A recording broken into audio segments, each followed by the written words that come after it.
Welcome to the course on audio signal processing for music applications. This week is the week of the short time Fourier transform, and in the previous programming class we talked about windows.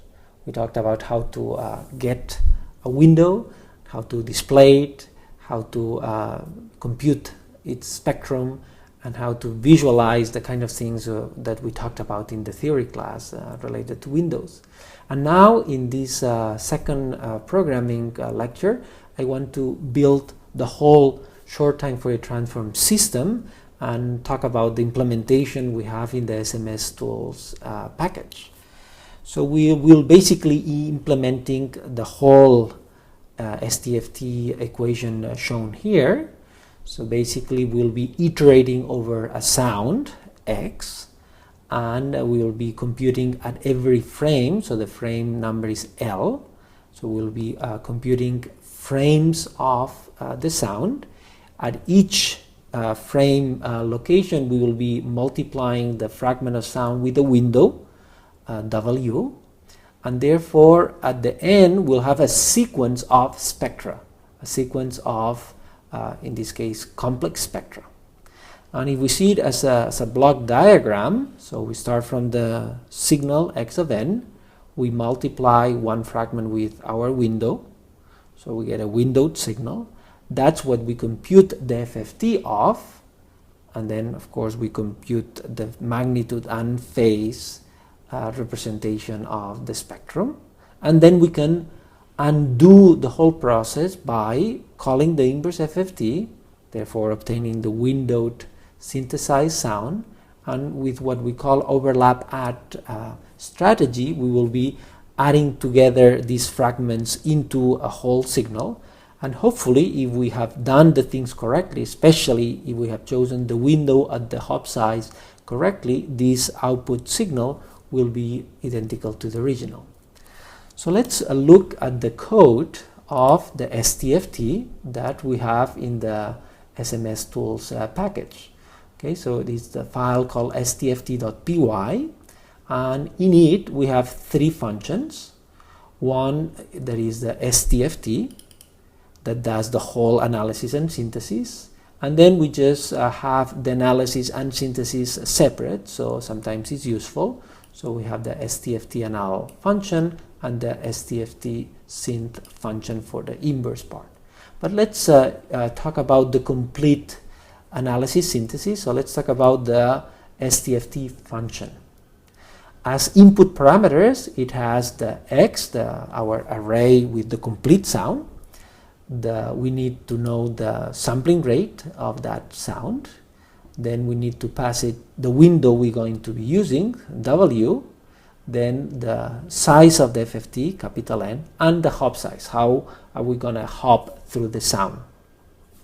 And basically the core of the function is a loop, in this case a while loop, that keeps advancing through the sound by a pointer, this pin. Pin is a pointer that keeps advancing by H, by capital H, by the hop size. So pin gets advanced at every iteration by capital H until it reaches the N, which is the end of the sound. And within that, we basically choose the fragment of the sound that we want to analyze, and then we call the DFT_anal function. So this is the function that we already discussed last week, which is the DFT model. It comes from the package DFT model. Okay, so we don't have to worry now here about the zero phase windowing, about the zero padding, etc. Everything is done within this DFT_anal function, and it receives the fragment of the sound, the window, and the FFT size, and it returns the positive side of the magnitude and phase spectra. Okay, after that we can do the inverse DFT, also calling the DFT_synth function, and therefore that will return a windowed fragment of the sound, and then we can put it all together, overlap and adding the sound and creating the overall output array.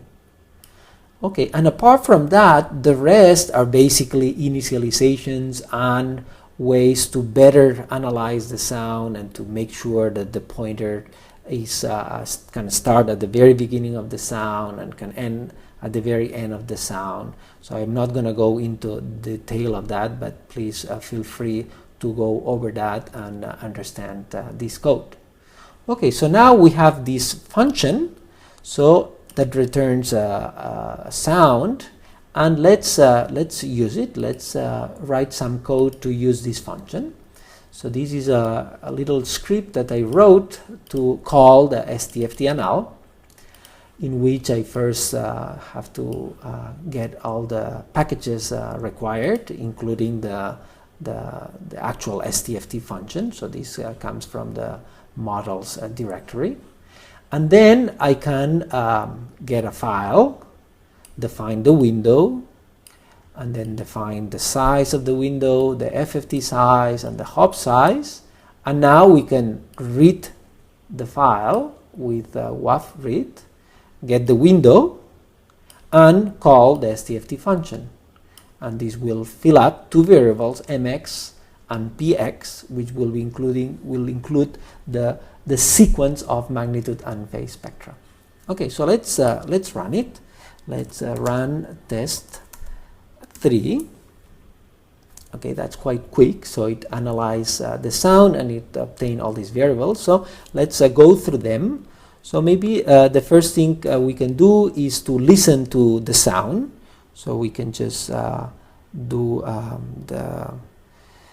the exclamation mark, play, and the name of the sound, which is this flute sound, and we can listen to that. Okay, so this is the sound of the flute. And now we can go through the different variables that we have computed. So for example, the first one is the sound that we read, the X array. So this is the whole sound, the array of the whole sound. So it's more than 80,000 samples. Okay, then of course we can plot the window that we computed, which is a humming window. And then we have the output array of magnitude and phases, but those are very big variables, they are very big matrices of values. So in fact, if we put mx dot shape, it will tell me the dimensions of the array, basically the number of frames and the number of samples in the spectrum that we have. So in fact, this tells me that we have 238 frames, and each frame has 512 samples. These 512 samples are the samples of the magnitude spectrum, of half of the magnitude spectrum. So now we can access individual frames of that. So if we put, for example, mx, and we access, for example, the frame number 50, and we plot the whole spectrum of that 50th frame, these are the values of the magnitude. And of course we can, if we call the function plot with that variable, we will plot the magnitude spectrum of that particular location. Okay, so this is the flute sound. We see the harmonics, and we see how the higher values are much softer and it's quite noisy. Of course, we can also plot the phase spectrum of that same location. And this is the phase, the unwrapped phase, so we can see all these nice looking phase shape. Okay, of course, we want to visualize the whole spectrum. So in order to visualize the whole spectrum, the plotting command that can do that is what is, the function is called pcolor mesh. Pcolor mesh, it plots a matrix as a kind of a three-dimensional shape.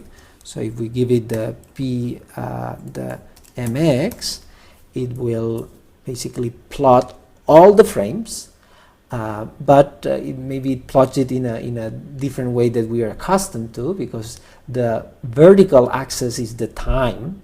So in fact, we see time going from bottom to top, and the frequency is on the horizontal axis. In fact, a better way to plot these with color mesh is to transpose it first. So we can call the transpose function.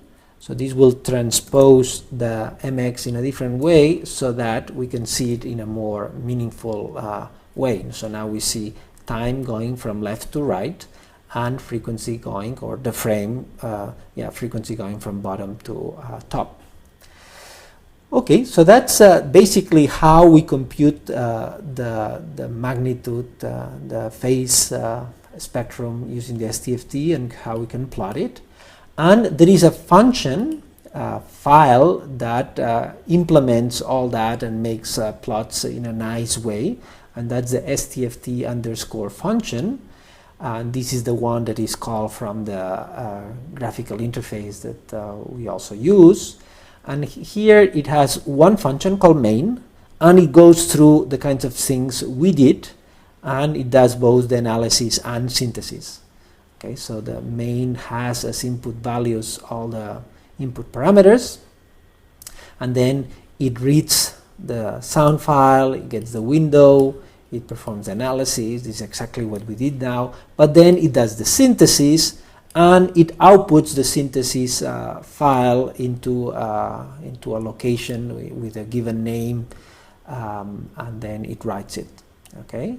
By the way, here this file I just copied into the workspace, but I had to change the relative path of a number of these names. So for example, I had to change the path of the software models, or I have to change the output file name, because in here it was using a particular directory to store the sound file. So here I just write it directly on this directory.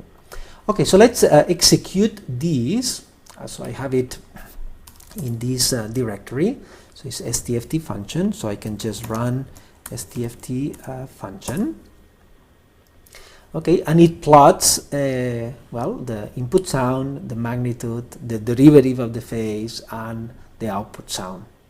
And this has created a file which is called what is it called? Is called piano stft.wav. And of course from here again I can play it. So I can say play stft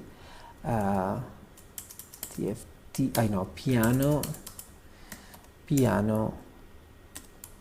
stft.wav. Okay, and it's basically the same than the original sound.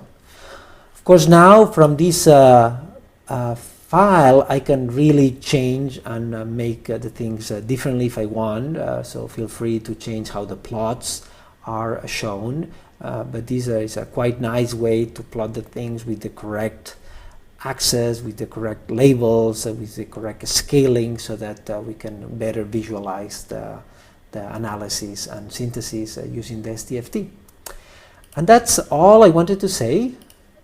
So basically we have gone through the short time Fourier transform, the implementation of the short time Fourier transform. So make sure that you understand the actual equation and what the signal processing considerations that are involved in that.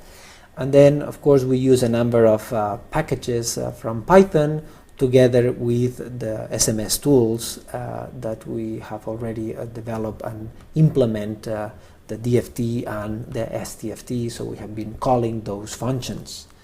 And that's all. So with this programming class, hopefully you have gotten an idea of how to implement the STFT and how can we use the functions of the SMS tools to actually adapt it to our own particular needs. So please feel free to play around with that and make sure that you understand the STFT also from this programming perspective. And that's all. Thank you very much.